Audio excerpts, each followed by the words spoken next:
So, attempt number 59,463.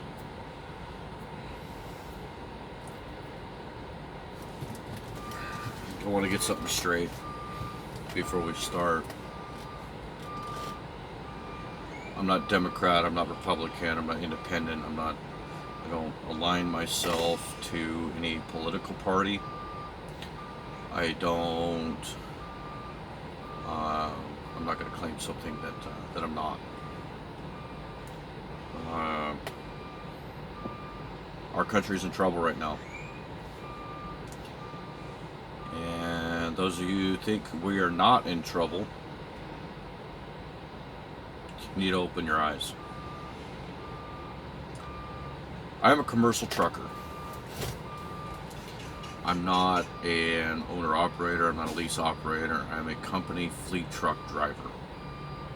That means I don't pay for fuel, I don't pay for maintenance on my truck, I don't pay for diesel exhaust fluid, I don't pay for anything. I buy my food and I sleep in my truck. This is my house. And the company I drive for puts money in my pocket.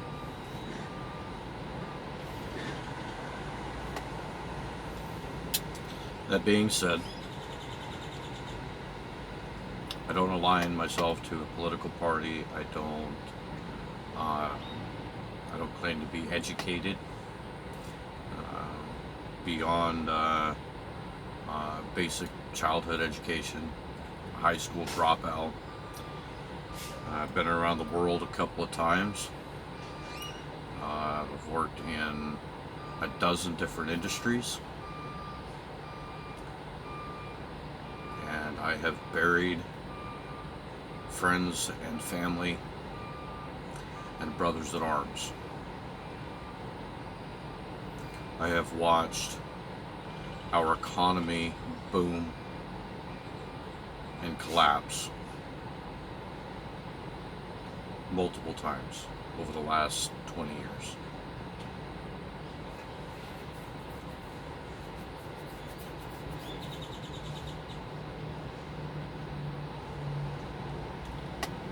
Our country is in trouble. I'm going to cover only a couple of points, 3 or 4 maybe. The first one being our political standing. Another will be the stranglehold that the far radical left has on our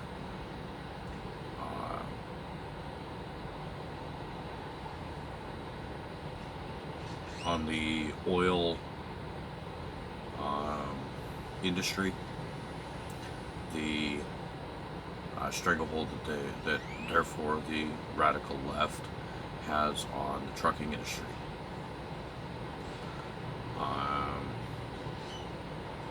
And the stupid shit that the current administration has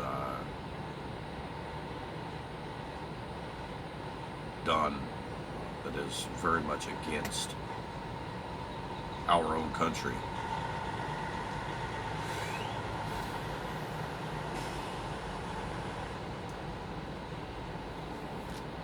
Our current administration was falsely elected.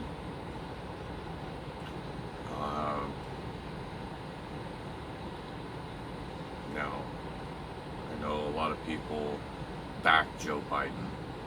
I get it.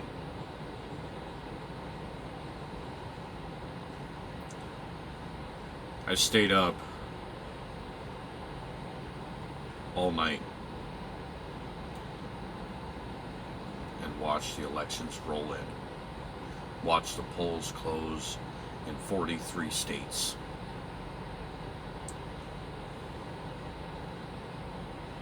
States that closed with an overwhelming vote for Donald Trump. The next day declared Joe Biden the winner. States that hadn't closed, Donald Trump had an overwhelming lead, and then closed for Joe Biden.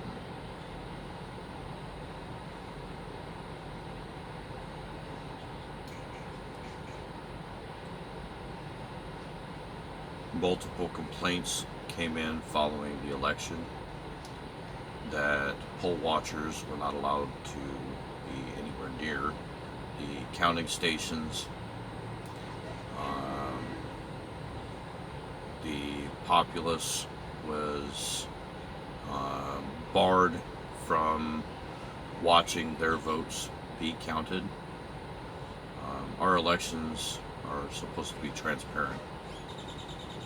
They're not. Not anymore. Dead people voted. Babies voted. Babies can't fucking read. Dead people are dead. But they still gotta vote. Thank you, Democrats.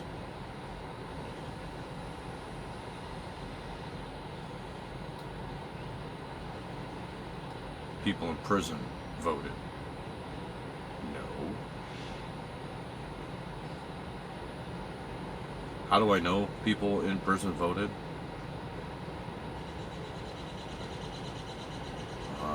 Well, when prison inmates are given ballots or sent ballots, I'm sure there's some states that let it happen. You're an incarcerated person for a reason, you don't get a vote. Some states, they let a convicted or ex-con vote. Okay? They serve their time, let them be. I don't have any problem with that.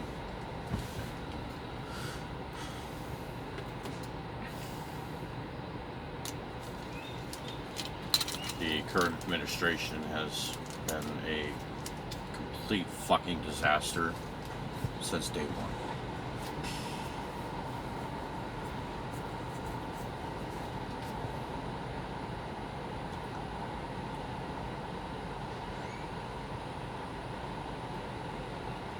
The current administration has killed countless American lives, American people,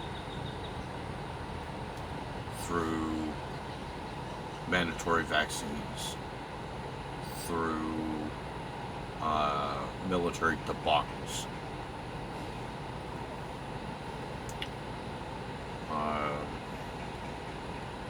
they crippled our economy by shutting everything down.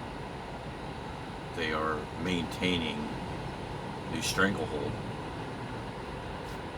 that the shutdown had on the American economy by selling us out to China, laying down to Russia.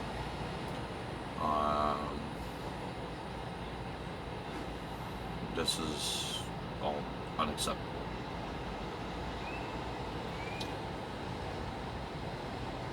Now,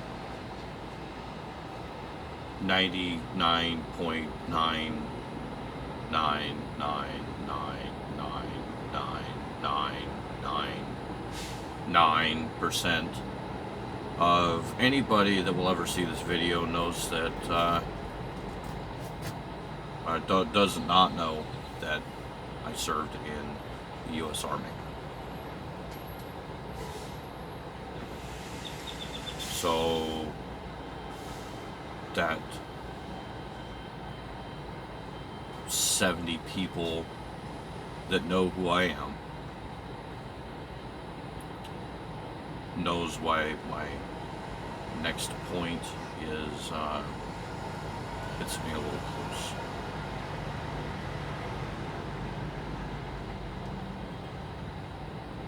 6 months ago, give or take. I don't know the dates.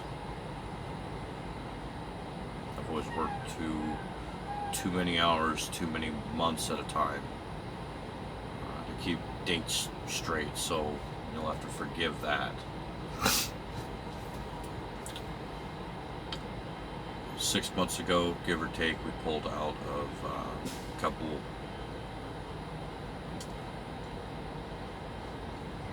Quite possibly the worst military operation since Benghazi. Yeah, I know. Benghazi is a fucking conspiracy, right? Yeah, I don't think so.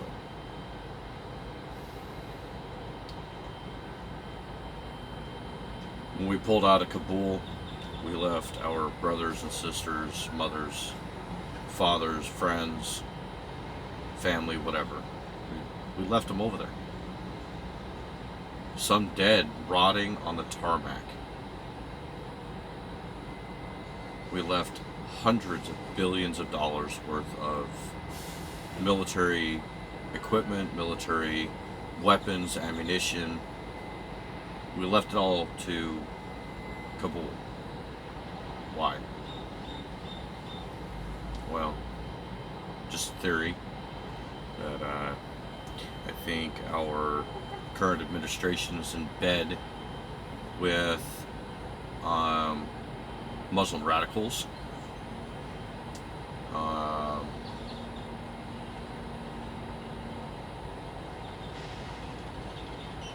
That's not acceptable.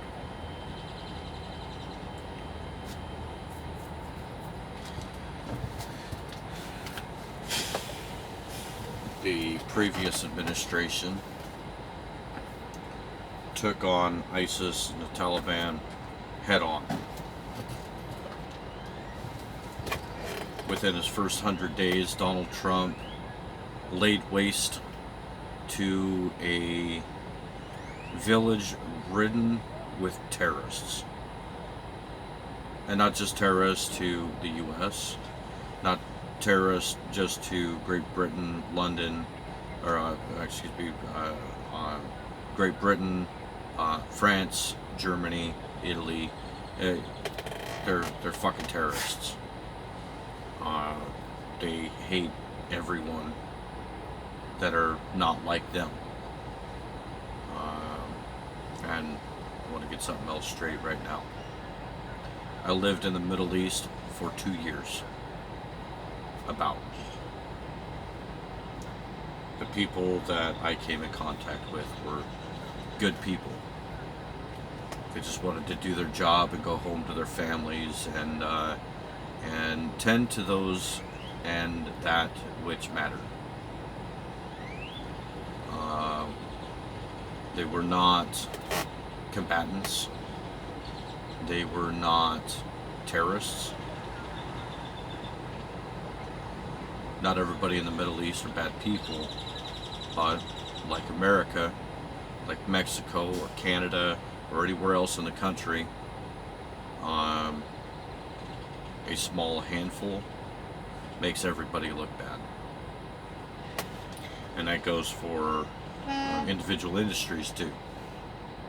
An asshole truck driver makes the rest of us look like assholes. So we need to cut that shit out too. I am not against people of Middle Eastern descent. I'm not against the influx of immigration to the United States. I am against the method of immigration.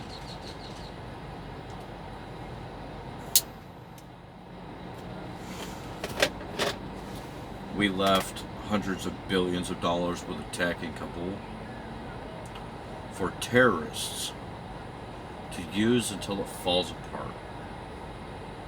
And what do? Stop the warranty? That's a fucking joke. No customer service for the F-22s that we left on the tarmac. The Humvees with missile battery attachments, Stinger missiles, shoulder-fired rockets. I don't know, you know, some of this I may be just pulling out of my ass. I don't know, because obviously the administration is not going to tell us what kind of tech we left over there. But here's the thing about the human brain. We, as a people, have learned over the last 80 years to reverse engineer pretty much anything.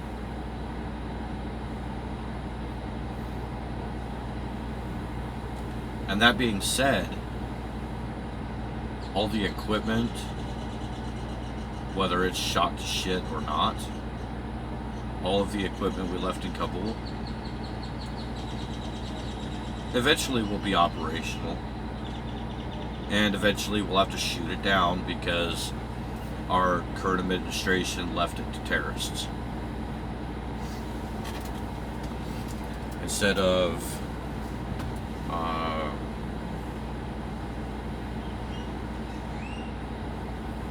leaving our brothers and sisters at arms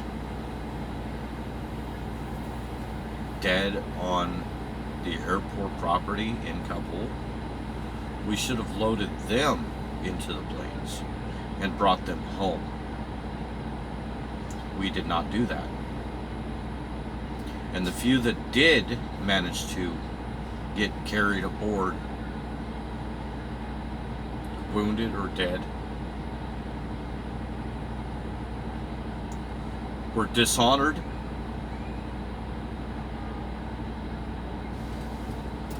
by our own president.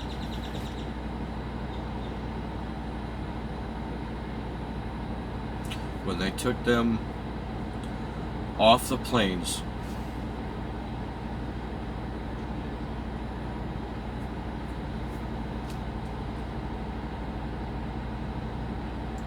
and our president couldn't think of anything better to do than look at his fucking watch. You were a disgrace to the office. You were a disgrace to the American people, you pile of shit.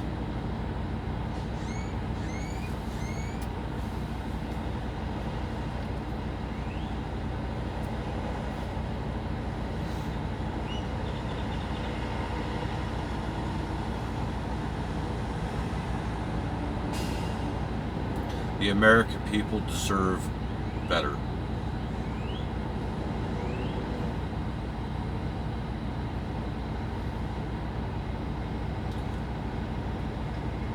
And the liberal,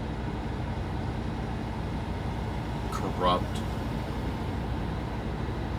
disaster of a political system that we have in our country now made certain that our country would be crippled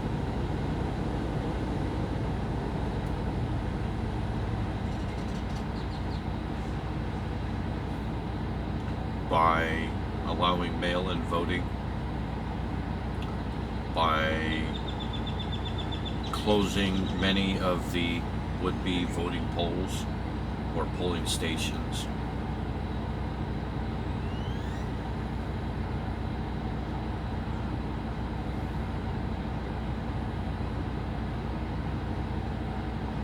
And for some fucking stupid reason, they're happy about it. They think they're doing great things for the country, but they're not.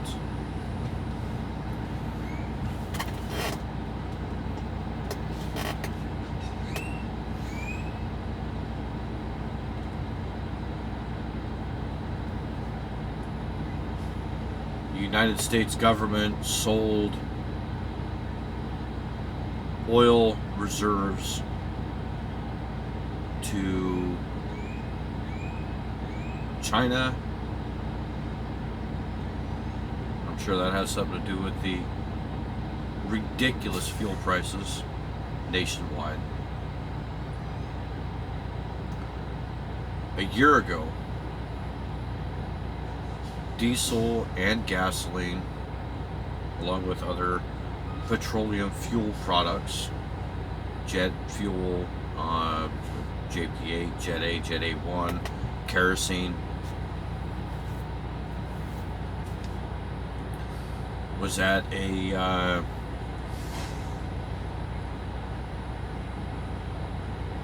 maybe not all-time low, obviously, but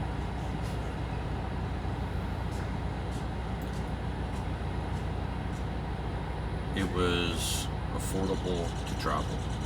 It was economical to run freight in a big rig.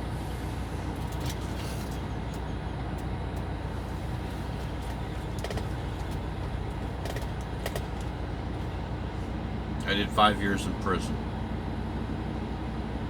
When I went to prison, I was paying $1.85 a gallon for gasoline, and diesel was running about $2.25. When I got out during the middle of Donald Trump's administration, his first term, and I say first because he's coming back.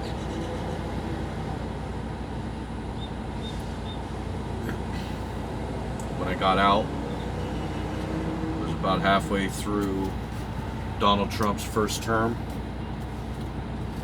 and fuel was quite possibly at a 20-year low.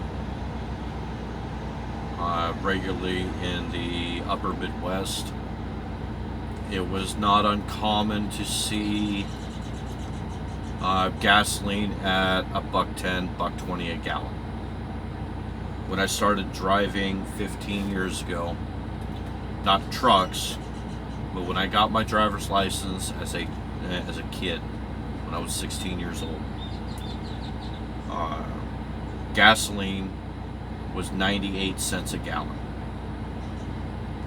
I remember the day my dad had a fucking aneurysm when gas went to $1.05 a gallon.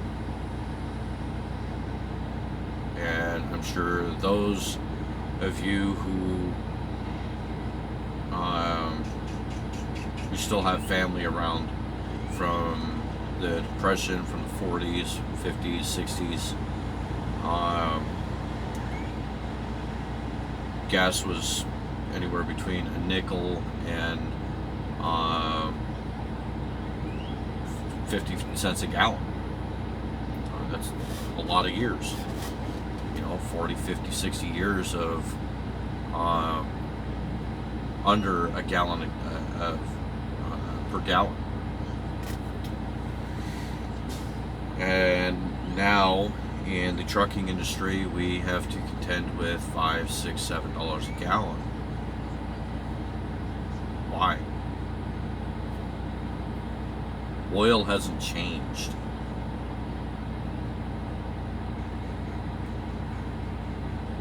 Well, when your own government sells you out to a known enemy of the state, this is what we get. When we elect career politicians to the White House, this is what we get.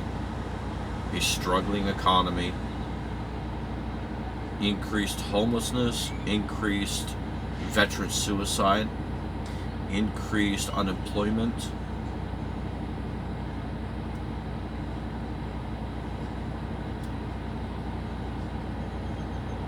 just increased misery across the board.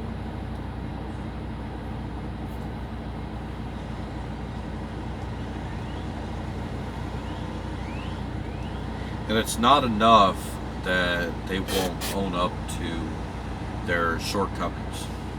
They being the administration, the Senate, and the Congress.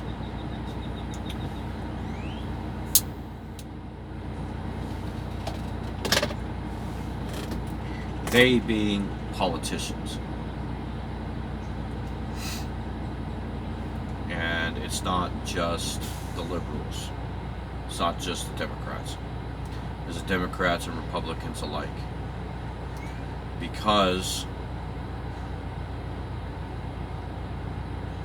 the parties are not what they used to be. 40 years ago,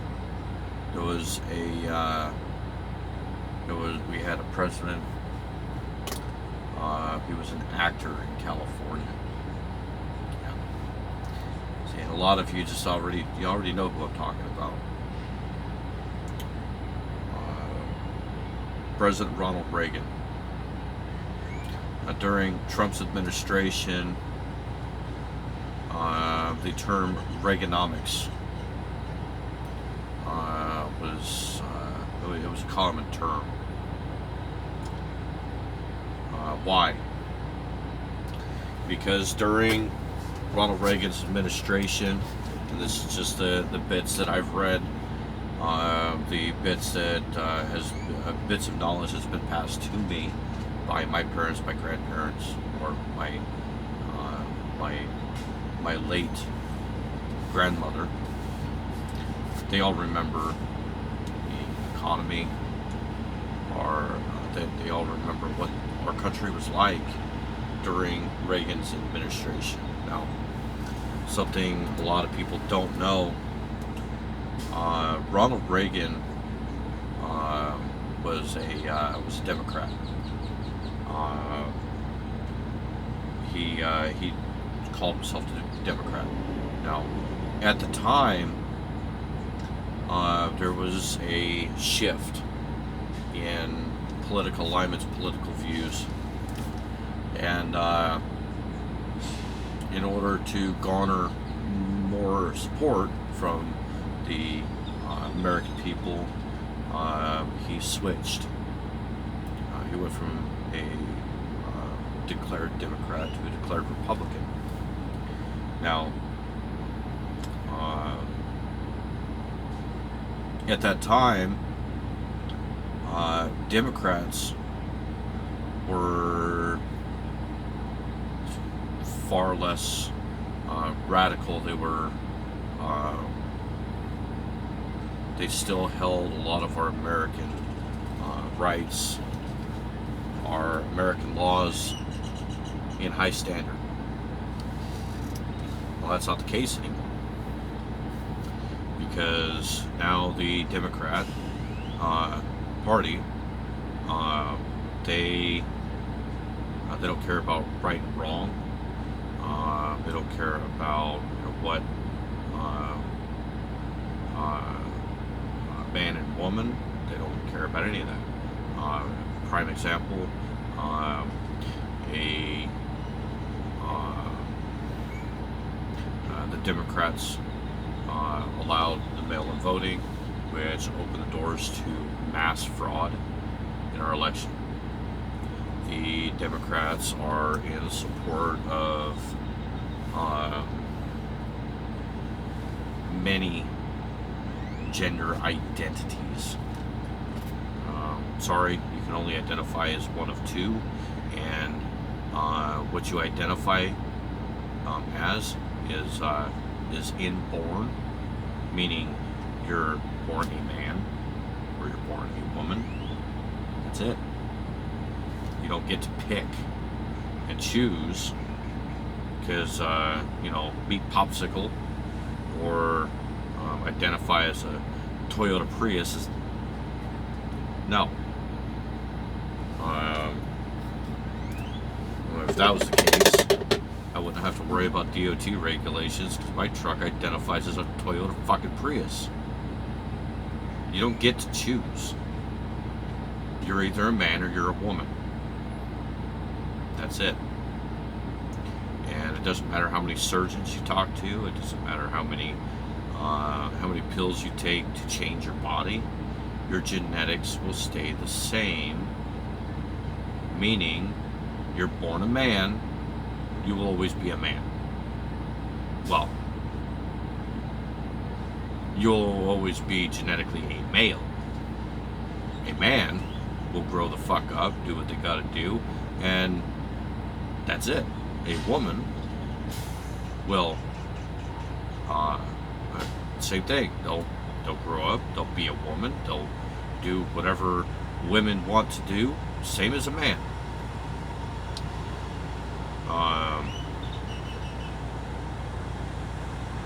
A female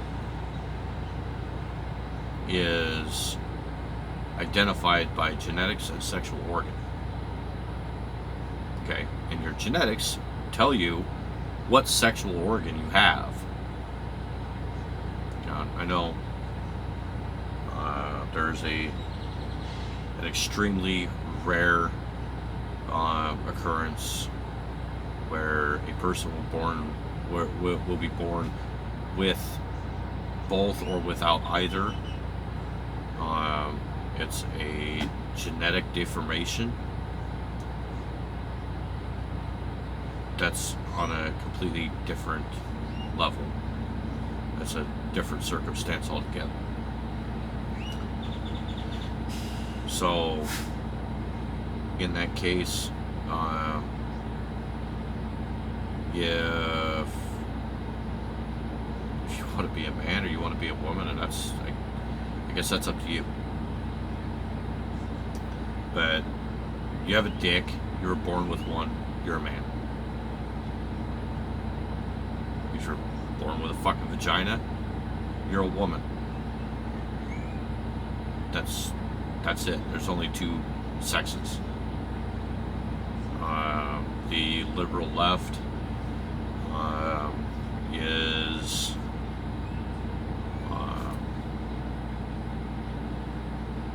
part of the core problem with abortion, late-term abortion. There's only 2, maybe 3 reasons why abortion should ever be legal. The first 2 being incest and rape. Those are the only 2 times that abortion should be acceptable. Incest should be terminated regardless of choice. Rape, entirely up to the woman. The other borderline, and I've gotten quite a bit of pushback from this in the past, is a parent and near guaranteed danger to life. If a pregnancy is